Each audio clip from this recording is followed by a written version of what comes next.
Hey guys, tonight we travel back to a quieter world, narrow streets lined with wooden houses, the distant clatter of geta sandals on stone, and the gentle hush of paper sliding doors.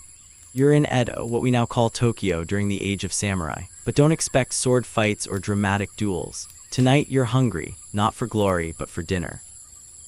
You've just returned from your post at the magistrate's office, where you spent most of the afternoon politely ignoring a merchant's complaints about river tax law. And now, inside your small but tidy home, there's a warm meal waiting. Don't get too excited though, you probably won't survive this diet. So, before you get comfortable, take a moment to like the video and subscribe, but only if you genuinely enjoy what I do here. And let me know in the comments where you're listening from and what time it is there. Now dim the lights, maybe turn on a fan for that soft background hum, and let's ease into tonight's journey together. You kneel at a low wooden table, polished smooth by years of elbow resting and chopstick dropping. A tray has been set. It's not elaborate, your household isn't wealthy, but it's proper. There's a bowl of white rice so perfectly domed it looks like a cloud. Next to it, a small lacquered bowl of miso soup steaming gently. A little dish of tsukimono, bright, briny pickled vegetables, sits off to one side. Maybe a sliver of simmered pumpkin. Maybe a single grilled sardine if it's a lucky day. This, in essence, is the daily dinner of a mid-ranking Edo period samurai. No heaping portions, no meat feasts, just balanced, subtle, seasonal food. You eat with practiced efficiency, not too fast, not too slowly. Eating too quickly is a sign of gluttony, a lack of discipline. You chew each bite thoughtfully, pausing occasionally to nod at your companion or sip broth with both hands around the bowl. It's not that samurai couldn't afford more indulgent meals. Well, some couldn't, but more importantly, restraint was a virtue. You were supposed to eat like a person of order and self-control, not like some Edo playboy guzzling sweet sake and nibbling on fugu sashimi in the red light district, even if you secretly wanted to. And here's the thing, rice is king, not just as food but as social currency. Literally, your annual income as a samurai is measured not in gold, but in koku, a unit based on how much rice it takes to feed one man for 1 year. Historians still argue whether the system was efficient or just absurdly symbolic. But for now, it means that the steaming bowl in front of you represents far more than dinner. It's your status, your salary, your survival. And you can taste it. The rice isn't sticky like modern sushi rice. It's a bit firmer, fluffier, with a faint nutty scent. Edo-Era rice isn't polished as aggressively as today's, so you're still getting a bit of the germ, a hint of flavor tucked under its blandness. It fills your stomach in a calm, steady way. No drama, just fuel. Still, it's not all rice and restraint. Tonight, your neighbor's son brought back a seasonal treat from the countryside, curry roasted chestnuts. They're sweet, earthy, and served with a kind of bashful pride. You pop one into your mouth. It's dry, but it melts just a little, leaving behind a grainy softness that reminds you faintly of autumn bonfires and leaf-strewn roads. For dessert, if there's anything at all, maybe a wedge of persimmon or a sugared bean jelly cut into geometric slices. There's no formal dessert course, no extravagant end to the meal. The idea of saving room for a final sugar bomb just isn't a thing yet. If anything, sweets are reserved for very specific events or tea gatherings, which you will unfortunately have to host later this week. Your wife or your housekeeper or your mother, depending on your family's situation, tidies the table as you wipe your mouth with a cloth square that doubles as a napkin and wrapping for your chopsticks. There's a quiet ritual to it all, not stiff, but deliberate. And then comes your post-meal tea. It's not fancy matcha whisked into foam, but a simpler roasted hojicha poured hot and toasty into a small ceramic cup. It helps digest the meal and warms your hands. The steam curls into your face and you close your eyes just briefly. There's something comforting about the predictable bitterness, the way it settles on the tongue like a final period on a quiet sentence. Outside, you hear the faint tap of bamboo wind chimes. Someone's dog is barking at a passing cart. The scent of soy and smoke drifts through the open window from a neighbor's grill. You lean back slightly, careful not to fully sprawl, that wouldn't be proper, and gaze at the ceiling. This is the most relaxed you'll be all day. And yet, for all its apparent simplicity, your dinner is a tightly choreographed performance. The placement of bowls, the balance of textures, the avoidance of certain pungent ingredients, it's all shaped by centuries of etiquette, Buddhism, and of course, government-issued food laws that you half remember from your academy days. Some scholars debate whether samurai diets were genuinely healthier than those of commoners, who often had more protein through fishing and farming. Others argue the prestige of polished rice outweighed its poor nutritional value. Either way, you're probably not getting enough vitamins, but you are, at least, sleeping on a full stomach. And in this moment, you don't need more. You've eaten your fill, you've kept your posture dignified, and you've left just enough rice in the bowl to show you're not greedy. Dinner in the dojo is done, and now, as the lanterns flicker low and the night insects begin their soft chorus, your stomach sighs in quiet, satisfied harmony. The thing is, you're a samurai, but that doesn't mean you eat like a warlord. In fact, you absolutely shouldn't. Because in the tightly ordered society of Edo, Japan, eating above your class isn't just frowned upon, it's a little dangerous. You wake up the next morning, still full from last night's mountain of rice, and shuffle over the tatami mats to peek at the household ledger. It's a quiet reminder you don't get paid in coins. Your stipend is measured in koku, and it's mostly theoretical. You're expected to budget wisely, trade smartly, and above all, not blow it all on black sugar and imported soy sauce from Kyushu. That said, you've heard stories. There was that one guy, Yusuge's nephew maybe, who got a little too bold with his banquets. He served sashimi carved into crane shapes, had oysters imported from the inland sea, and even dared to drizzle a bit of powdered gold over his mochi. It didn't end well. Word got around, eyebrows were raised, and within a few months he found himself reassigned to a considerably less fashionable post in the snowy north. Historians still argue whether those stories are embellished or just parables meant to scare junior samurai into behaving. But the message is clear: the food on your table should match your social rank. Not too rich, not too strange, definitely not flashy. So why the restraint? Partly it's about maintaining order in a rigidly hierarchical society. The Tokugawa shogunate worked hard to keep the peace after centuries of civil war, and they weren't about to let tempura become a political statement. But it's also about perception. Samurai were expected to embody Bushido, the way of the warrior. That meant loyalty, discipline, modesty, and apparently moderation in your miso. You glance out the window at the neighborhood fishmonger. His stall smells intensely of the ocean, and his voice is already hoarse from shouting about eels.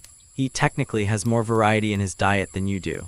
As a merchant, he can eat oily mackerel, grilled tuna, and even the occasional crab if he wants. But socially, he's beneath you, way beneath. And yet, when it comes to dinner, the roles feel a little flipped. Still, you're not jealous. Okay, maybe a little. Instead, you accept your fate and head into the kitchen to help prep breakfast. Breakfast looks suspiciously like dinner. More rice, pickles, and maybe a leftover bit of simmered kabocha squash. But no complaints, it's warm, familiar, and doesn't require philosophical debate to enjoy.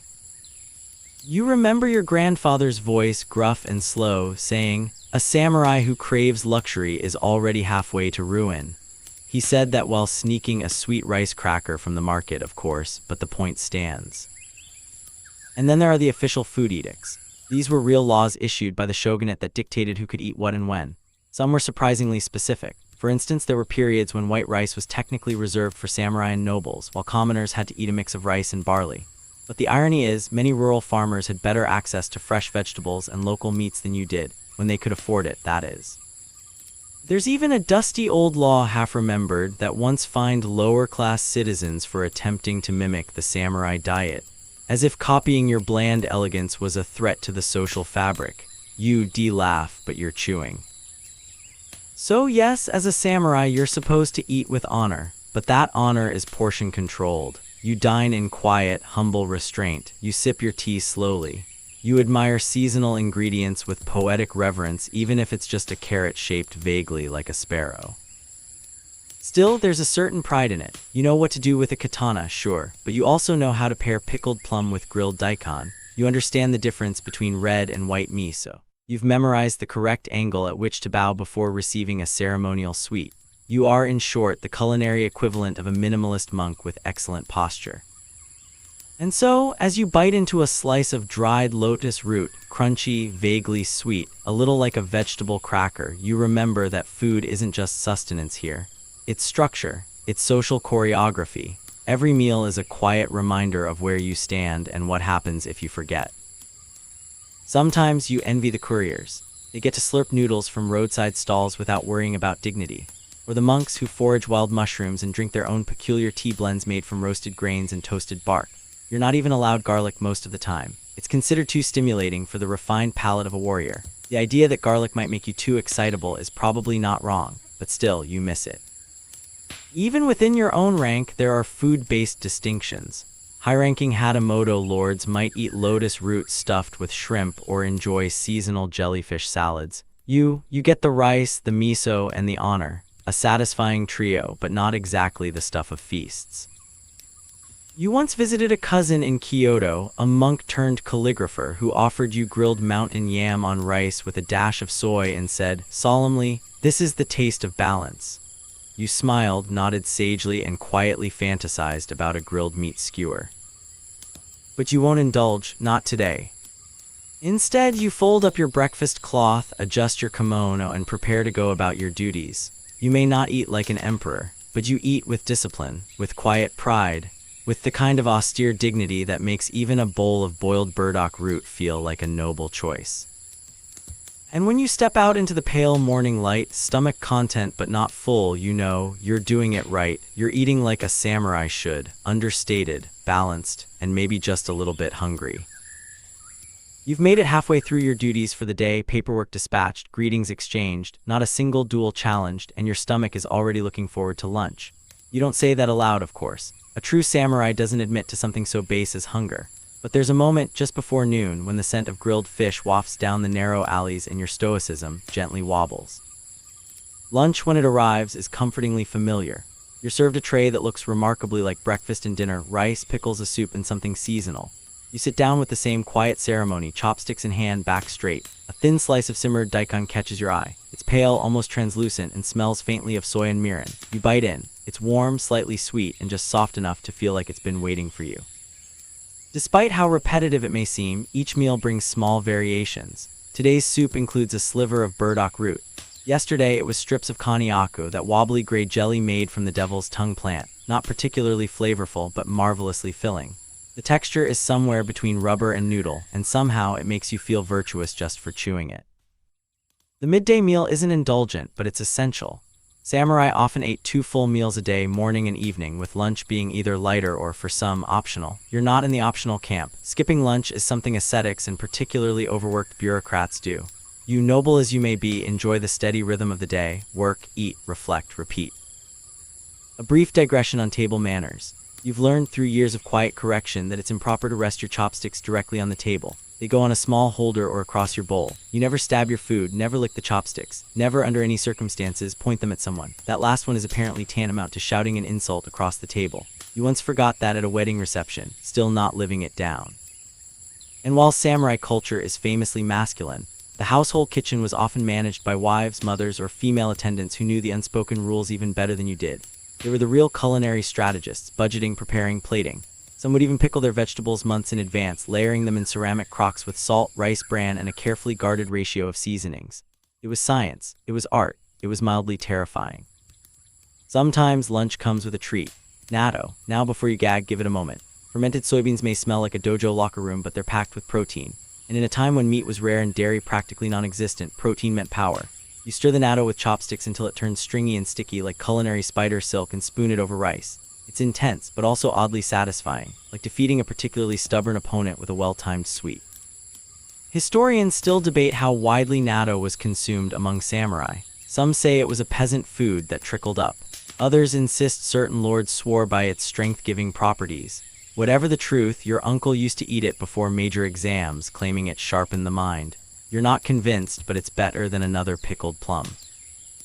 Which brings us to the eternal pickle dilemma. Every meal includes tsukimono, salted, brined, or fermented vegetables, cucumber, radish, eggplant, bright, punchy little bites that offset the plain rice. But pickles aren't just there for taste. They help preserve food in the absence of refrigeration, and they aid digestion, or so everyone says. There's a joke among your fellow retainers: a samurai's worth is measured in pickles, meaning how much spice he can tolerate without breaking his stoic expression. You once lost a small wager by flinching at an especially sour umeboshi. You maintain it was the vinegar fumes, not weakness. Of course, not all pickles are equal. Some families guard secret recipes like heirlooms, passing them down through generations. One lord allegedly wrote his will in the margins of his favorite nukazuke recipe. Probably not legal, but definitely poetic. As you finish your meal, you reflect on how lunch is less about indulgence and more about function. It keeps you grounded, balanced, your energy replenished but not spiked. You won't be sprinting into battle after this, but you also won't fall asleep during an afternoon poetry recitation. Win-win. You sip a final mouthful of genmatcha, green tea blended with roasted rice. It's nutty, mellow, and oddly nostalgic, like a campfire distilled into liquid. You close your eyes briefly, listening to the faint clink of bowls being cleared and the faraway murmur of someone scolding a monkey for stealing produce from a market stall. Again. Lunch, like everything else in Edo life, is part ritual, part routine, and part survival. There are no dramatic flourishes, no spontaneous spice explosions, just rhythm, harmony, a kind of edible meditation. You rise, bow slightly, and return your chopsticks to their cloth wrapper. Your sleeves don't even brush the floor. Flawless form. Outside, the day stretches on, warm and steady. And in your belly, the gentle weight of miso and rice and pickled crunch holds you like a well-tied obi, secure, measured, and undeniably samurai. As the afternoon sun filters through the paper screens, you find yourself moving more slowly, both because of the heat and because, let's be honest, the post-lunch lull is real. You're not allowed to nap, at least not officially, but you can loiter a bit near the veranda, watching the world drift by, and drifting it does. The neighbor's cat stretches languidly on a roof tile. A clerk walks by balancing scrolls. Somewhere nearby, a tea kettle whistles softly, promising someone somewhere a midday comfort. This is the part of the day where snacks quietly make their entrance. Now you're a samurai. You're supposed to live simply. But you're also a human with taste buds and a deeply rooted affection for roasted chestnuts. And here's the loophole. As long as the snack is small, seasonal, and not ruinously expensive, no one's going to call you out for nibbling on something sweet while pretending to read military treatises. One of your favorites, yatsuhashi, a triangle of glutinous rice flour dough filled with red bean paste and dusted with cinnamon. It's delicate, soft, and just sweet enough to make you close your eyes for a moment longer than necessary. You chew slowly, savoring the mild grit of the beans, the gentle heat of the spice. And just like that, your afternoon is rescued. Snacking in Edo society was a bit of a balancing act. Too much indulgence suggested a lack of discipline. Too little, and you risked being mistaken for someone who couldn't afford good food. So there was a narrow path, one paved in seasonal sweets, roasted seeds, and the occasional rice cracker. You remember one peculiar snack that made the rounds last spring: fried fish bones, crispy, salty, surprisingly delicious. Meant to be chewed slowly while sipping tea and discussing the merits of different ink brush brands. Not exactly a warrior's feast, but oddly satisfying. The culinary equivalent of eavesdropping on a calm conversation. Then there's the humble senbei, a rice cracker sometimes sweet, sometimes salty, occasionally soy-glazed and grilled over charcoal. You can buy them from street vendors who fan their tiny braziers with practiced ease. The smell alone, charred rice, a hint of smoke, a whisper of sesame, can make even the most hardened Ronin pause in longing. Historians still argue whether snacking was more common among the merchant class or the samurai elite. The records are a bit fuzzy, and personal diaries don't always distinguish between snack and light meal. What is clear is that food between meals was usually portable, simple, and often tied to local festivals or events. And yes, there are seasonal options. In spring, you might find cherry blossom rice cakes. In autumn, sweet potatoes roasted on street corners in their crackling jackets. In summer, chilled jelly cubes made from agar and flavored with matcha or plum. One time, a traveling peddler sold you a hard sugar candy shaped like a carp. You weren't sure if you were meant to eat it or offer it to a shrine. You ate it. It tasted like floral soap, but the novelty was worth it. Let's not forget tea. Tea in Edo, Japan isn't just a beverage, it's a lifestyle. There's formal tea ceremony tea, matcha whisked into foamy stillness with spiritual precision. But for day-to-day life, it's usually sencha or bancha, more relaxed brews with a mild astringency and the comforting flavor of dried grass and warm stones. You always drink it slowly in small ceramic cups that are slightly too hot to hold. It encourages patience. It discourages guzzling. And then there's wagashi, those artistic, impossibly pretty sweets made from mochi, beans, chestnuts, and imagination. You've had one shaped like a chrysanthemum that almost looked too delicate to eat. Almost. These are usually reserved for special occasions, but sometimes your superior shares a tray with the household, and you get to marvel at the fact that even desserts can obey seasonal aesthetics and social rules. Speaking of rules, don't forget this one: never snack while walking. It's considered uncouth. Meals and morsels alike are to be eaten sitting down, preferably in quiet conversation or thoughtful solitude. You tried breaking that rule once, absent-mindedly chewing a plum ball on your way to the armory. you were not so gently reminded that warriors should not behave like children with pockets full of rice candy. Still, the world outside seems to hum with edible temptation. Vendors shout about boiled sweet potatoes. A monk wanders by with a cart of barley tea. Children laugh over hand-spun sugar sticks shaped like animals, cats, cranes, one time even a badly lopsided octopus. Food is everywhere, yet never flashy. It whispers, never shouts. You occasionally dream of distant lands and their snacks. The Dutch, strange as they are, have brought rumors of cheese and chocolate. No one's entirely sure what these things are, but they sound dangerously delicious. There's a story about a daimyo who tried Dutch confections and declared them unsettlingly creamy. You don't know what that means, but it keeps you up at night in the best way. Back in your home, the kitchen smells faintly of roasted soy. Someone is preparing a savory snack for later. Maybe akaki, a crunchy rice puff seasoned with soy sauce and mirin. You make a mental note to casually walk through the kitchen in a bit. No shame in being strategically present. As you settle into your late-day tasks, there's a quiet satisfaction in having had your fill, but not too full. You're not chasing decadence. You're not pretending to be ascetic. You're just gently nourished.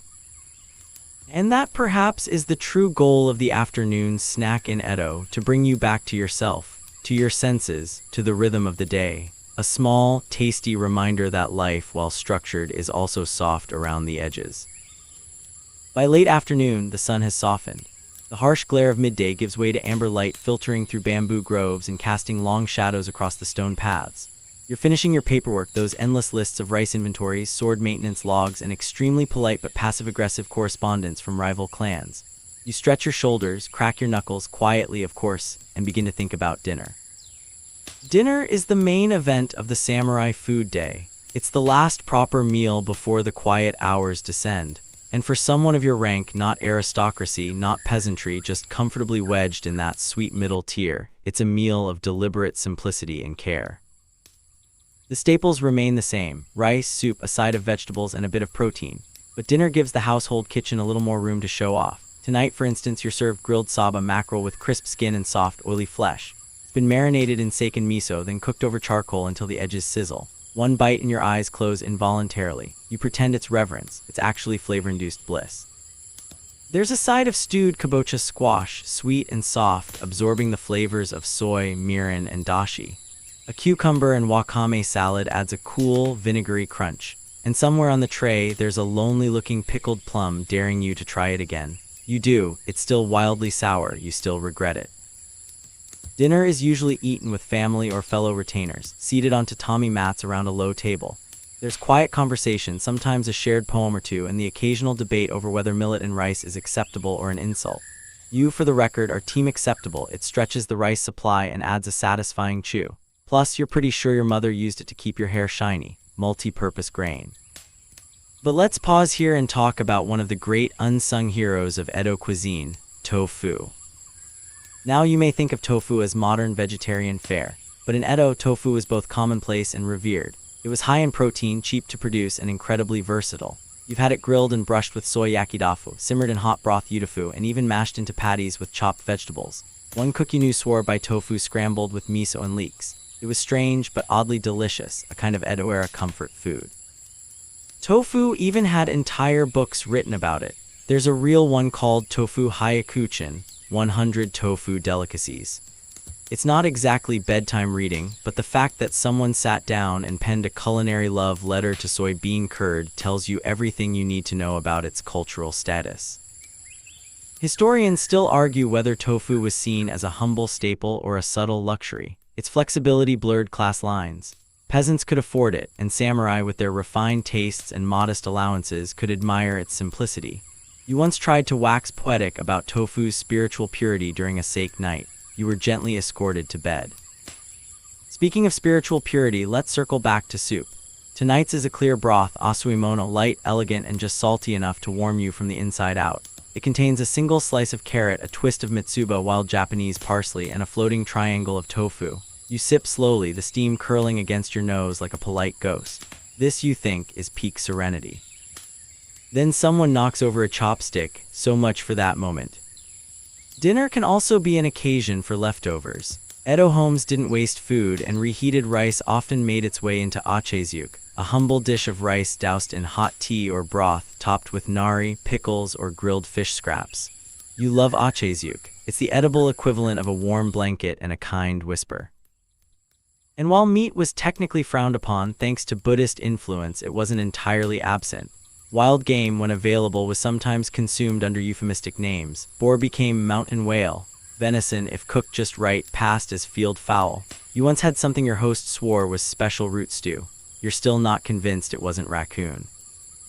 Fish, on the other hand, was everywhere. Freshwater varieties like carp and eel, saltwater staples like sardines and bonito.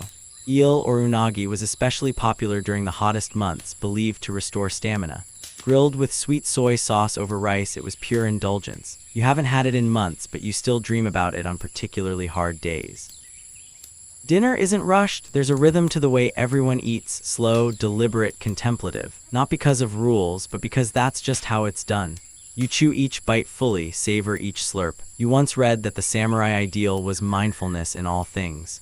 You're not sure if that applies to grilled eggplant, but you try anyway. And when the trays are cleared and the rice pot scraped clean, there's often tea. Again, but this time it's served with a sense of finality.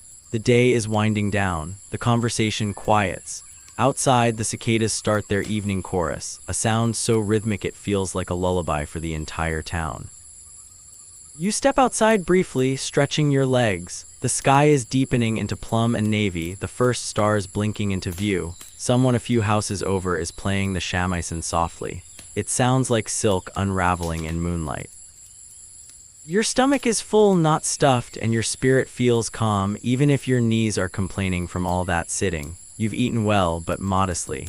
Flavored simply, portioned thoughtfully. Nothing fried, nothing excessive, just enough, always just enough. And that, more than anything else, defines dinner in Edo, Japan. The stars have now fully taken over the sky. You step back inside, sliding the paper door gently so as not to disturb the carefully built evening hush. The tatami under your feet feels cool. Dinner has settled nicely in your belly. There's no rush, no bustle, just the calm exhale of a city preparing for sleep. But your day isn't quite done. You head to the household courtyard. It's time for something few people discuss openly in scrolls or samurai memoirs, your nighttime digestif. Not quite a drink, not quite a ritual, but something that exists in that strange liminal hour between meals and sleep. Tonight, it's warm amazake, a cloudy, sweet, non-alcoholic rice drink made from fermented grains. It smells like steamed mochi and distant campfires, a little funky, a little nostalgic. Served warm in a small cup, it's the perfect thing to sip while watching fireflies blink lazily across the garden pond. And it's not just delicious, it's functional. Amazake was considered a health tonic, full of enzymes and nutrients. Samurai families swore by it for digestion, energy, and overall good vibes. You've even heard of people feeding it to their horses, though you're not sure your steed shares your refined palate. The drink goes down slowly. It coats your tongue, warm and slightly grainy, like a comforting bedtime story. You sit there for a while, elbows on your knees, chin resting on your hands, pretending to think about politics, but actually wondering if that melon vendor still has any fruit left. Late-night snacking among samurai was rare, but not unheard of. If you're lucky, there might be a small bite left over from dinner, a piece of pickled daikon, a stray chestnut, perhaps a cube of konnyaku, the jelly-like yam cake with the texture of, well, moral ambiguity. Flavorless, yes, but oddly soothing. More often, though, you close the evening with tea. Again, this time roasted barley tea mujicha, caffeine-free and nutty. It smells like toasted bread and dried earth, perfect for sleep. You hold the cup close to your face, letting the steam ease your eyes half shut. There's an ongoing debate among Edo scholars about how much samurai actually ate at night. Some diaries suggest they kept it austere, dinner and done. Others hint at secret pantry visits, especially during long guard shifts or winter nights when the wind sneaks in under the shoji. You've definitely tiptoed into the kitchen once or twice, claiming to check on the cat while sneakily nibbling leftover rice balls. Tonight, though, you're not hungry, just thoughtful, and the drink helps, so does the silence. You stretch out on the veranda, looking up at the moon. It's a crescent tonight, thin and sharp like a sickle, the kind of moon that makes poets sigh and warriors write bad haiku. You've scribbled one yourself on a scrap of parchment earlier. Chestnut by lantern / tastes better than court gossip, but less than revenge. Your cousin laughed for a full minute. You're still proud of it. Inside, the hearth has been banked for the night. The kitchen is quiet. The last of the dishes have been washed and stacked neatly, the scent of wood ash and miso lingering faintly in the air. Someone sneezes in another room, a soft, human sound in an otherwise still house. You take another sip of Amazic. It's cooled slightly. Still good, still calming. You think of all the generations before you who drank this same cloudy brew, sitting on similar porches, watching similar moons. Historians still argue whether Amazic was primarily a samurai drink or more a merchant-class staple. It was sold by vendors on winter mornings and shared in homes year-round. But it always carried that earthy, grounding quality, something that reminded you to exhale, to soften, to let go. A breeze stirs the wind chimes above the doorway. They tinkle like a polite warning. Bedtime approaches. You let your cup rest beside you, empty now. There's nothing left to do but drift towards sleep. But before you go, you pass by the kitchen one last time. There's a small, cloth-covered jar tucked into the corner. You peek inside. Pickled burdock root, not exactly thrilling, but familiar. You take one slice, chew thoughtfully, and smile, just because. Your footsteps are light as you walk to your room. The futon is already laid out. Crisp linens, freshly aired. The oil lamp flickers low, casting long, lazy shadows on the wall. You kneel to extinguish it. But not yet. One more moment. You glance back at the moon, still there, still watching. The day has been full, not in noise or chaos, but in small, deliberate rhythms.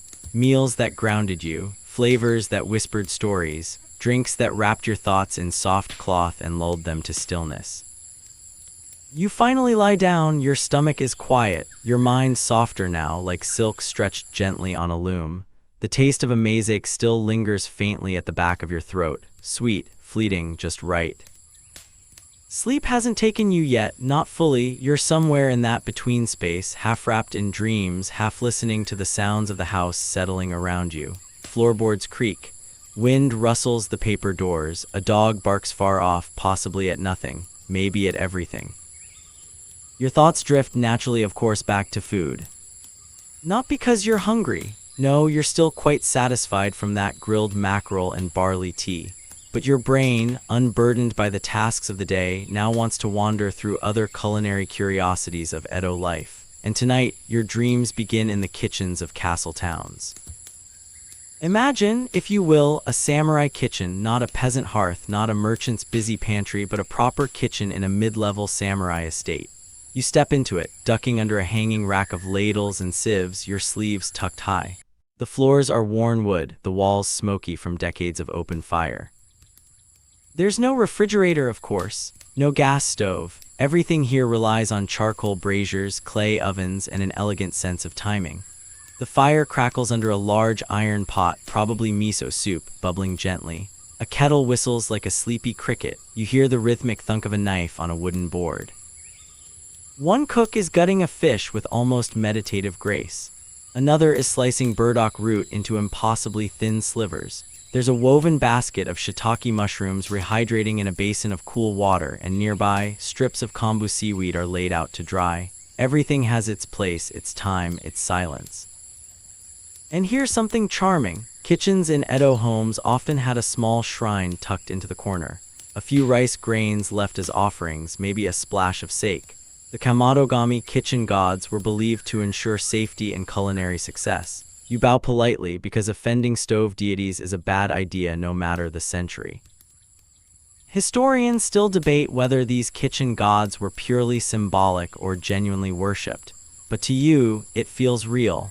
There's reverence in how the cooks move. Like every grain of rice is a sacred trust. Like every knife stroke carries the weight of generations.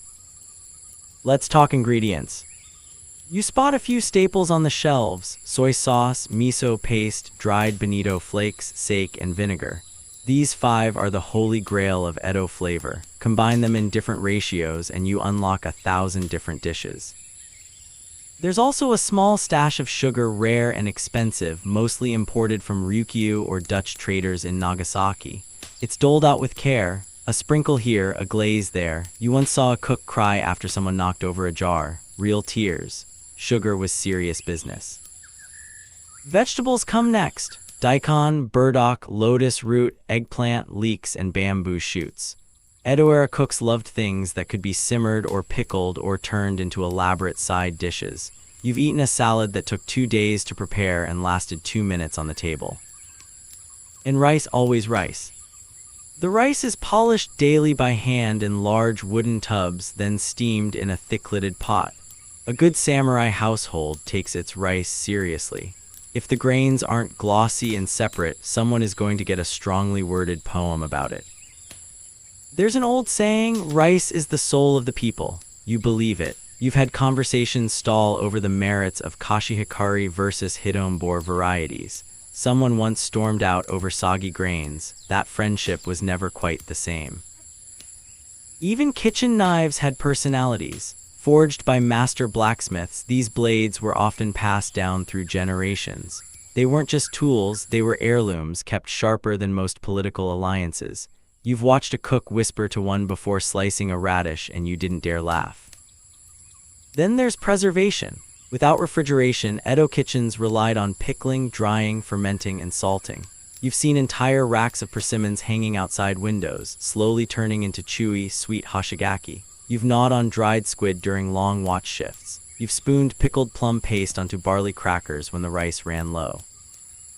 Quirky fact, they even made miso-based candies. Yes, really, a sort of savory sweet treat that confused your tongue but somehow made sense after a few bites. Think of it as the Edo version of salted caramel. Slightly odd, surprisingly addictive.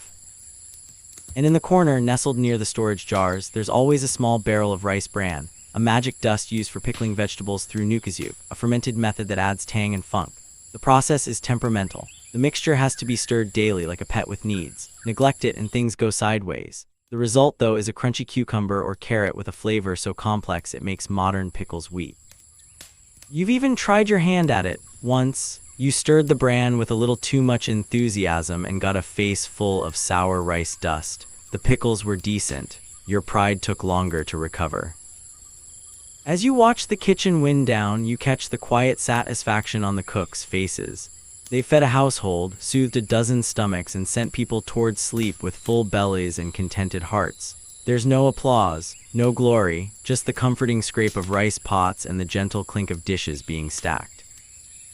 And you think to yourself what a gentle kind of honor this is, not one earned on the battlefield, but in a bowl of soup, in a slice of perfectly grilled eggplant, in the precise angle of a knife that knows just how thick to cut a fish. The coals burn lower, the light softens, a yawn escapes before you can catch it. Time to sleep again. The coals in the hearth have faded to soft, orange embers. Somewhere nearby, a night jar calls. You shift beneath your linen bedding, the crinkle of fabric the only interruption in an otherwise perfectly still room. But your mind, bless it, has not fully surrendered to sleep. It still wants to nibble. Not on food this time, but on the culture around it. The ceremonies, the expectations, the delicious pressure of etiquette that governed everything from your grip on chopsticks to how low you bowed when a dish was served. You sigh because honestly remembering which way the rice bowl tilts is harder than any sword kata you've ever practiced. In Edo-Era Japan, food wasn't merely about taste or sustenance, it was theater, an unspoken dance of manners and status, especially for samurai like you, seated high in the pecking order but always watched. One misstep, say, speaking before your lord has taken his first bite, and the gossip would circle faster than a hawk over a field mouse. Take the formal kaiseki meal, for instance, a multi-course performance of seasonal dishes, each more delicate than the last. You attended one last spring under the cherry blossoms, dressed stiffly in your formal kimono with sleeves that kept dipping into the soup.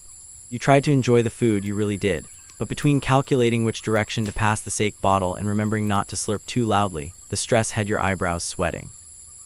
There were rules about everything. How to hold the bowl, one hand underneath, the other along the side.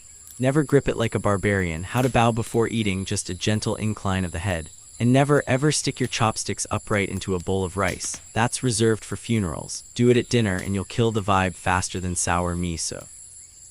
Historians still argue whether all samurai followed these rules or if the stricter rituals were mainly courtly inventions. Some records suggest that many mid-ranking warriors were more relaxed at home, using mismatched bowls and licking their fingers without shame. But in public, the food became a mirror of one's discipline, education, and family prestige. Even the menu whispered status. For instance, serving something rare like tofu skin, yuba, or fresh mountain yam was a quiet flex. It said, "I have connections and know how to use them." More modest meals, millet rice, dried sardines, wild greens, signaled humility or more often financial strain. You've heard a daimyo's son once threw a fit because his soup didn't contain enough gold leaf. He was 5. But it wasn't always so stiff. Family dinners, at least, allowed for gentler moods. You remember laughing so hard over a spilled teapot that your aunt cried. It wasn't the spill that got her, it was the perfectly timed joke you made about tea being the only battlefield where you ever lost ground. She still brings it up.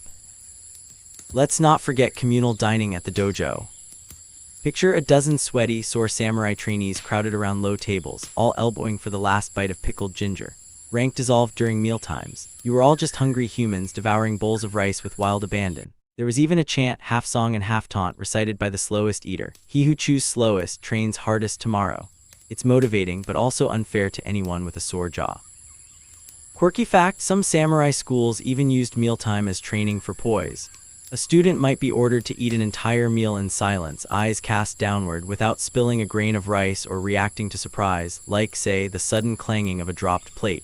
You failed that test once when someone sneezed into the pickled radish. The laughter was worth the punishment. And then there were gift meals. When a higher-ranking samurai sent food to a lower one or vice versa, it was more than hospitality. It was politics on a tray. An overcooked dish could insult. An overly lavish one could raise suspicion. You once received a plum jam cake so extravagant it made you wonder if it was laced with something extra. Turned out the cook had just overdone the sugar. Still, you ate it slowly, just in case. These social rituals didn't end at the meal itself. Even leftovers were part of the script. Proper etiquette dictated that extra food be offered to guests to take home, a gesture called otbako. Wrapping up cold rice balls or grilled eel in bamboo leaves, then passing them off with a humble, "It's not much," was common. You never refused these gifts. They were the midnight snacks of legends. But the true charm of Edo dining culture wasn't in its formality. It was in the paradox of its refinement and its warmth. Yes, there were layers of bows and honorifics. Yes, misplacing your chopsticks could ruin an alliance, but beneath it all was a shared understanding. To eat together was to acknowledge each other's humanity. To say without words, "We are still here, we are fed, we are part of something." You roll onto your side, facing the wall now.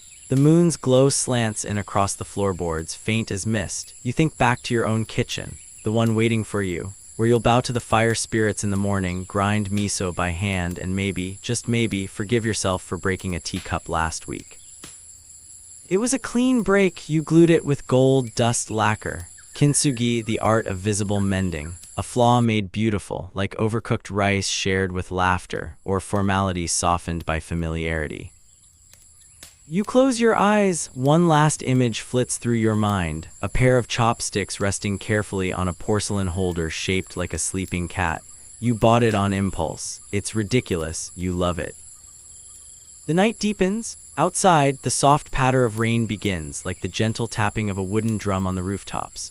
The air smells faintly of damp earth and pine, settling into a calm rhythm that matches the slow pulse of your breath. But your mind is still awake, turning towards something quieter, something a little less ceremonial and a bit more everyday. Let's talk about snacks.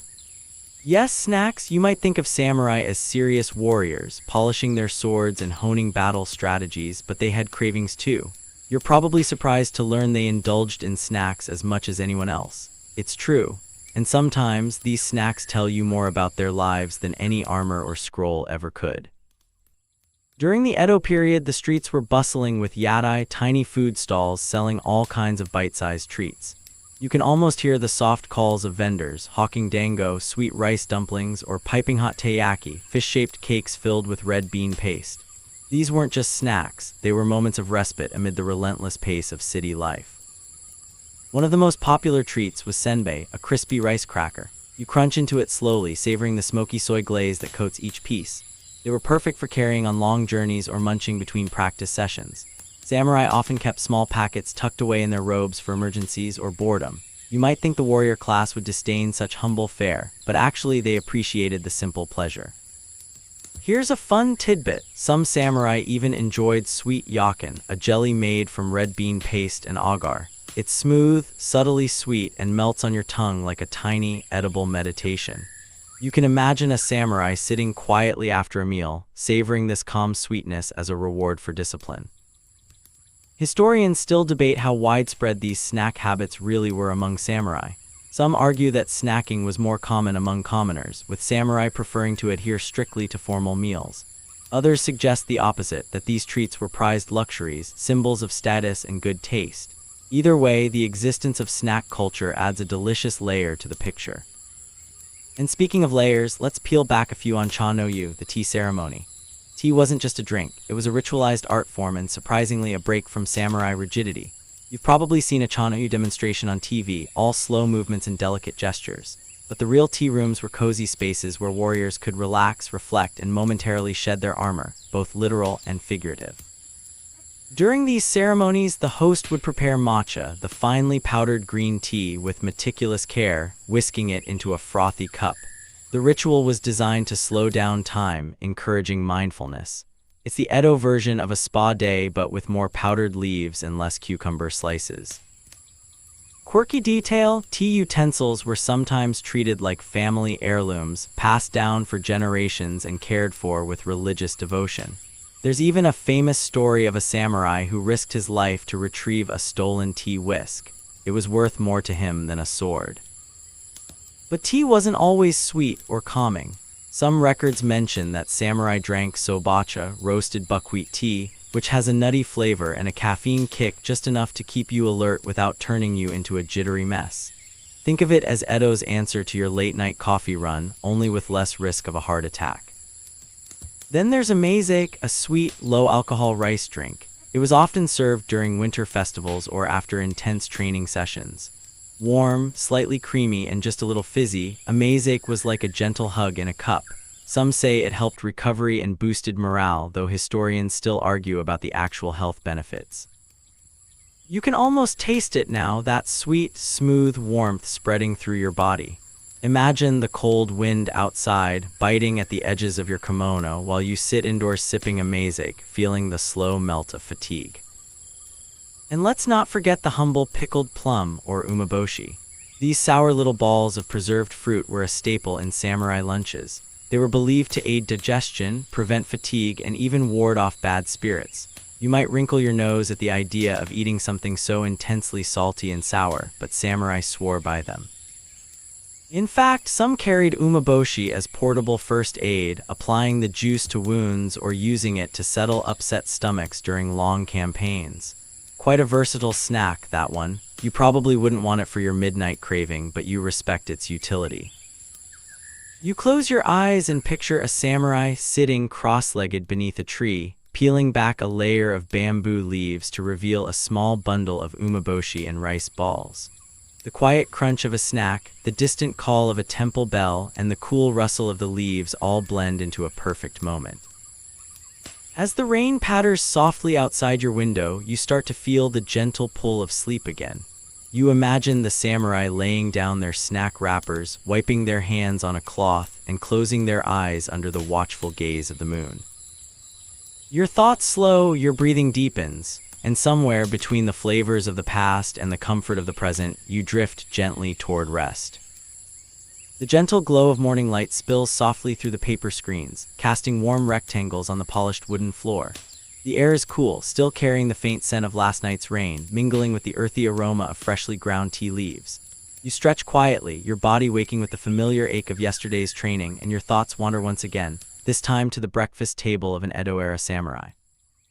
Breakfast was no rushed affair. Unlike the hurried cereal breakfasts of today, a samurai's morning meal was a deliberate, almost meditative ritual. You sit beside the low table, sliding your legs beneath the smooth wood, ready to partake in a meal designed to fuel both body and mind. The centerpiece, rice, naturally, but not just any rice. It was typically polished white rice, prized for its purity and texture, a symbol of refinement and good fortune. You bring the bowl close, your fingers warming against the smooth ceramic, and lift it carefully to your lips. Each bite is soft and comforting, the grains sticky enough to hold together but light enough to feel like a gentle cushion on your tongue. Alongside the rice, you find a small dish of natto, fermented soybeans with a distinct aroma and sticky texture that might make you hesitate if you're new to it. But for the samurai, natto was more than just a food. It was a health tonic, believed to aid digestion and fortify the body. Some might even say it was an acquired taste, definitely one you either loved or cautiously tolerated. You recall how, even now, some historians debate whether natto was truly embraced by all samurai or primarily by those in the northern regions. The records are patchy, but what's clear is that the pungent smell did little to deter those committed to their morning rituals. Next, there's a small plate of grilled fish, usually salmon or mackerel, its smoky, oily richness a perfect complement to the plain rice. You imagine the crisp skin, slightly charred from the fire, breaking apart under your chopsticks. The fish was often salted and dried just enough to last, a nod to the practical side of samurai life where provisions needed to be both nourishing and durable. A side of miso soup bubbles gently in a lacquered bowl, its savory warmth spreading comfort through your hands. Made from fermented soybean paste, miso soup was a staple, often infused with seasonal vegetables, seaweed, or tofu. Its savory depth might not win any culinary awards today, but for the samurai it was a daily essential, simple, sustaining, and quietly powerful. Here's a quirky detail. Some samurai would stir konbu seaweed into their soup not only for flavor, but because it was believed to promote longevity and mental clarity. You smile to yourself, imagining a warrior pausing mid-battle for a sip of soup infused with oceanic wisdom. Breakfast also included pickled vegetables or tsukimono ranging from radishes to cucumbers preserved in salt, vinegar, or rice bran. These added a refreshing tang, a crunchy contrast to the softness of rice and fish. The act of pickling itself was an art, passed down through generations and carefully guarded secrets in many households. But beyond nutrition, breakfast was a moment of calm before the day's obligations. The samurai might silently contemplate their tasks, sip tea, or listen to the distant sounds of the city waking. The world beyond their walls was filled with politics, duty, and sometimes danger, but here, for a brief while, it was just the simple ritual of eating. Historians still argue about how varied samurai breakfasts were across regions and classes. Some suggest the wealthier warriors enjoyed more elaborate dishes, while lower-ranking samurai made do with simpler fare. Others believe the routine nature of samurai life kept meals fairly standardized. In any case, the breakfast table was a microcosm of Edo society, a blend of practicality, tradition, and subtle status signaling. Every dish told a story, every bite a nod to the past and a preparation for the future. You finish your imagined meal with a sip of hot green tea, the leaves' earthy bitterness cleansing your palate. The warmth spreads through you, a gentle armor against the coming day. You rise slowly from your seat, the soft creak of tatami mats beneath your feet a familiar sound. Outside, the city hums to life. But for now, you carry the quiet strength of a samurai's breakfast with you, a reminder that even in the busiest days, there's room for peace, reflection, and nourishment. You close your eyes for a moment, feeling the day begin to unfold, and allow yourself one more deep breath before stepping forward. As the day unfolds, the samurai moves from breakfast into the many duties that define their existence. But long before the rush of letters, meetings, and training, there is a moment of preparation that is as essential as polishing a blade, the grooming ritual. You stand before a small wooden basin filled with warm water, its surface rippling gently as you dip your hands. The samurai's grooming practices might seem simple to modern eyes, but they were imbued with meaning and meticulous care. It wasn't just about looking presentable, it was a daily reaffirmation of discipline and respect for oneself and one's role. Hair, for instance, was a serious affair. The iconic Chanmage hairstyle, where the top of the head is shaved and the remaining hair tied into a small top knot, was a mark of samurai identity. You probably didn't realize how much time it took to maintain this style, especially under the hot sun or during long battles. You can almost feel the tug of the hair ties as the barber carefully shapes the knot, the subtle scent of oil used to smooth each strand. But hair wasn't the only focus. Cleanliness was deeply valued. Samurai bathed regularly, sometimes daily, a luxury compared to other classes. Hot baths, often infused with herbs or pine needles, soothed muscles and washed away the grime of duty. You can almost hear the soft splash of water, the faint steam curling in the cool air. The importance of hygiene went beyond physical comfort. It was linked to spiritual purity. Dirt and sweat were not just unpleasant, they were believed to dull the spirit. A well-groomed samurai was seen as one who cared for his mind and soul as much as his body and weapons. Interestingly, some samurai used a paste made from ground charcoal and rice bran to scrub their skin, a gentle exfoliation that left their faces clear and soft. You might smile at the thought of ancient skincare, but it was surprisingly effective and also a little gritty. Historians still argue about how widespread these practices were across different ranks. While higher-ranking samurai enjoyed access to more elaborate grooming tools, comb sets carved from ivory or lacquered wood, lower-ranking warriors made do with simpler implements. But the underlying value of cleanliness was universal. Beyond personal grooming, dental care was also surprisingly advanced. Samurai used chewing sticks made from aromatic woods to clean their teeth, sometimes dipping them in herbal powders. The taste might have been strange, but it helped keep their smiles sharp for both social interactions and the occasional grimace of pain. You can imagine the morning routine: wash, comb, scrub, and then a final rinse of cool water to refresh. Each step is deliberate, slow, and practiced. No rush, no careless gestures. This was preparation not just for the day's battles, but for the battles within oneself. And just as you start to feel the calm flow through your limbs, you remember the curious detail that sometimes samurai would use a mixture of powdered deer antler and other herbs as a kind of deodorant. A natural way to stay fresh after rigorous training or long hours in armor. You chuckle softly. Natural deodorant sounds very on trend these days. The morning grooming ritual ends with donning the kimono and armor, layers of fabric and metal arranged with the precision of a puzzle. The scent of fresh linen, the cool touch of polished iron, the gentle weight settling on your shoulders, it's a sensory reminder of your role and readiness. As you look into the small mirror, the reflection you see is not just a warrior, but a keeper of tradition. The careful balance of strength and grace, discipline and humanity. You step away from the basin, ready to face the day with a clear body and a calm mind. The afternoon sun filters softly through shoji screens, casting a delicate lattice of light and shadow across the tatami floor. You sit quietly, the gentle rustling of your kimono the only sound in the room. Now that the morning's duties and rituals have passed, it's time to explore a different aspect of the samurai's daily life, the art of food preservation. You might imagine samurai life as all fresh fish and rice bowls, but in reality, preserving food was essential, especially when campaigns took warriors far from Edo's bustling markets. The methods were clever, rooted in centuries of practice, and sometimes downright surprising. One common technique was himono, dried fish. You can almost see the thin, silvery fillets stretched on wooden racks, drying patiently in the sun and salty sea breeze. This wasn't just a way to keep fish edible, it concentrated flavors, turning a humble catch into a chewy, savory treat. Warriors would pack kimono into their satchels, knowing that a morsel of dried fish could revive their spirits during long journeys.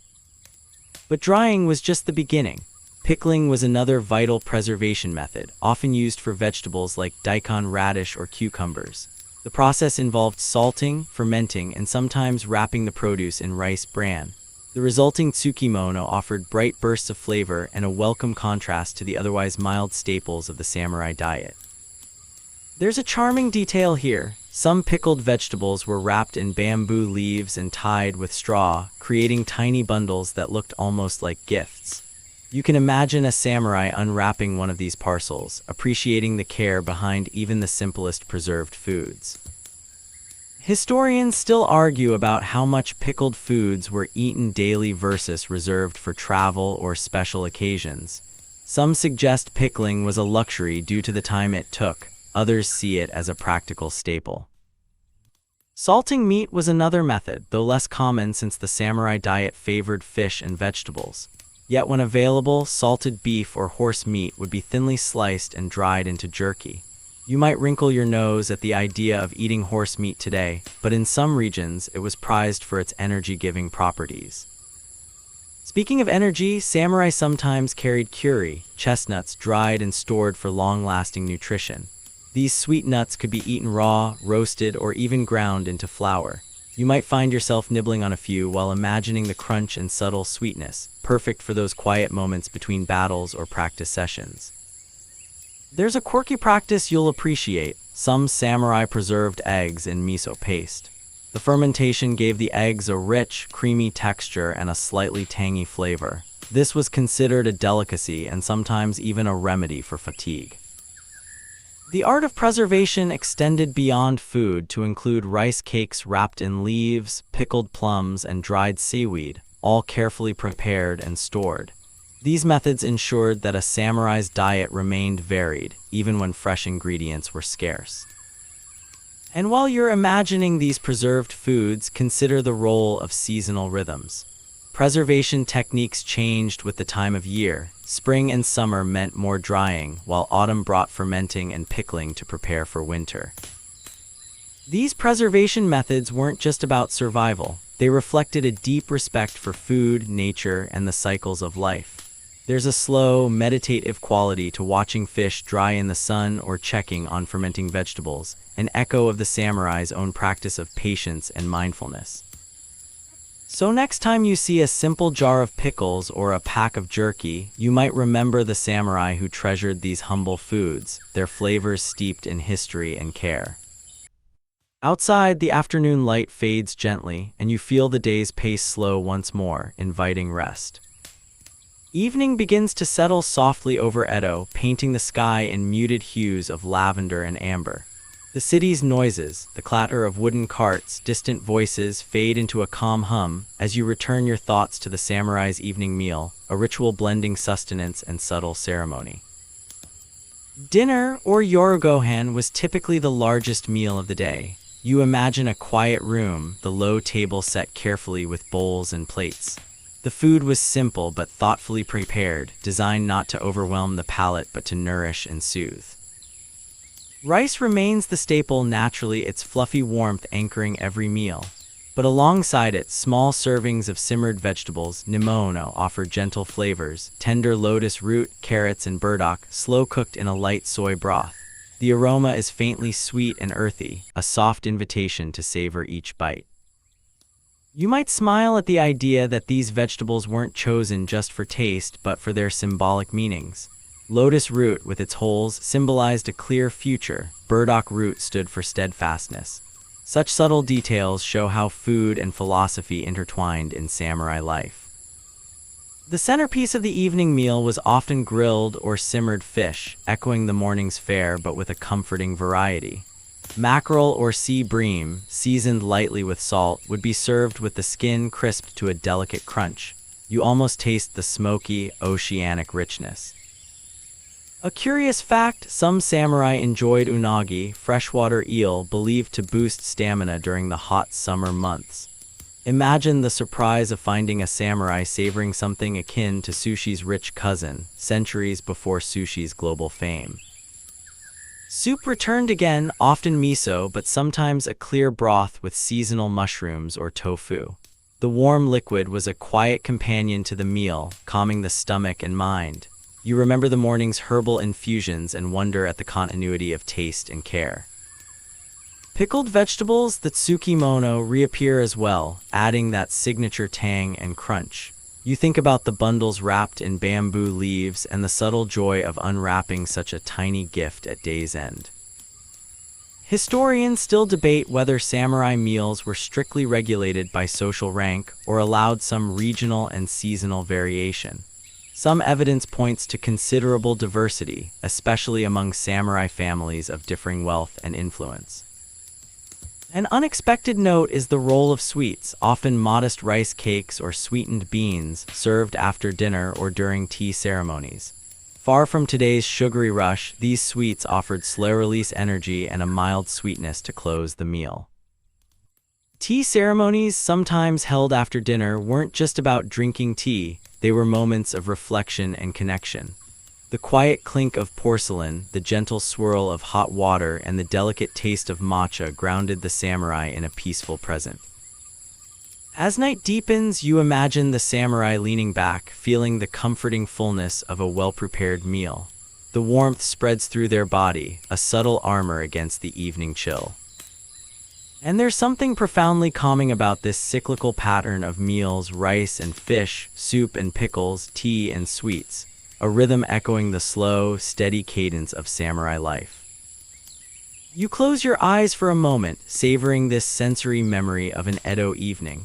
The soft glow of lanterns outside, the faint scent of pine smoke, the quiet presence of ritual all weaving into one soothing tapestry. Tomorrow will bring new challenges, new duties, but tonight holds this simple grace.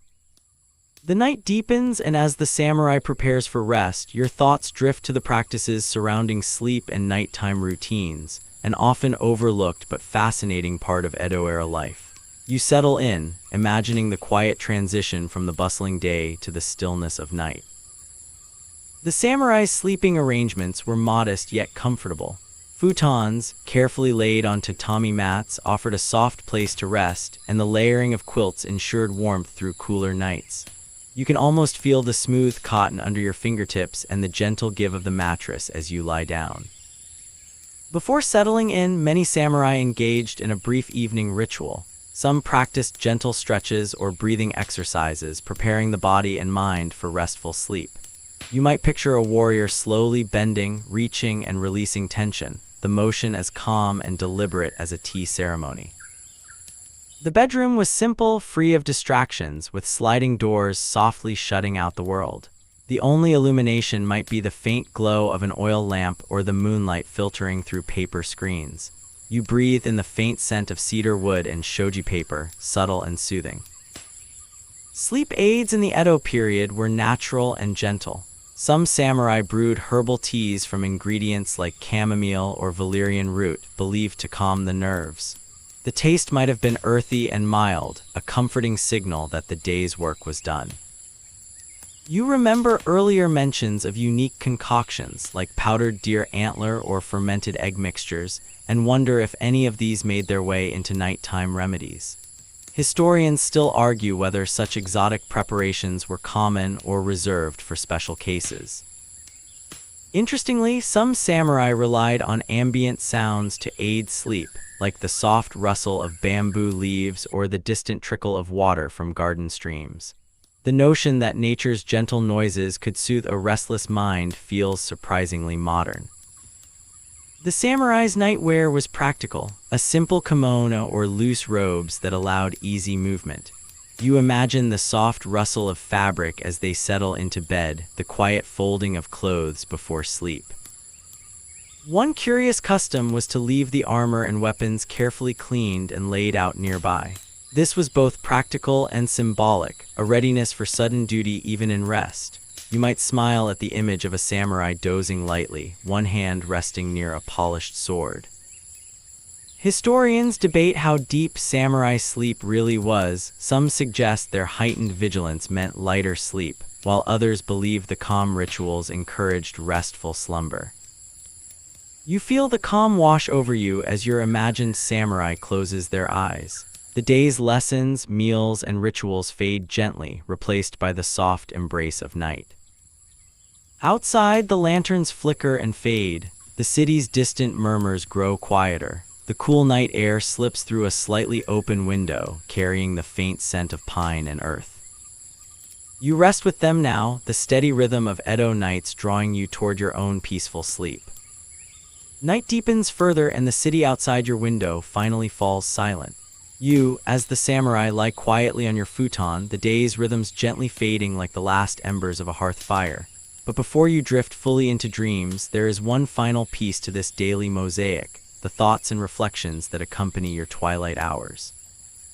In these moments, the samurai often pondered the fleeting nature of life. This awareness wasn't morbid, but rather a calming acceptance, a way to prepare the mind for both the uncertainties of battle and the tranquility of peace.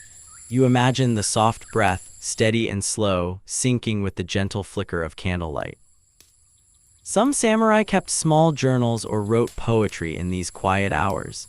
Haiku, with its brief yet profound verses, captured the changing seasons and subtle emotions. You might picture a warrior's hand carefully brushing ink onto paper, the scratch of brush meeting silk as thoughts pour out in delicate strokes. Historians still argue about how widespread literary practices were among samurai of different ranks, but the idea of creating something lasting and beautiful before sleep has a timeless appeal. In addition to poetry, philosophical reflections on loyalty, honor, and the natural world filled the night air. These contemplations helped samurai find inner balance, much like modern meditation or mindfulness practices. You recall the layered symbolism of the samurai's meals and grooming, now threading through their quiet night thoughts, how each small act was a part of a larger whole, a meditation on presence and purpose.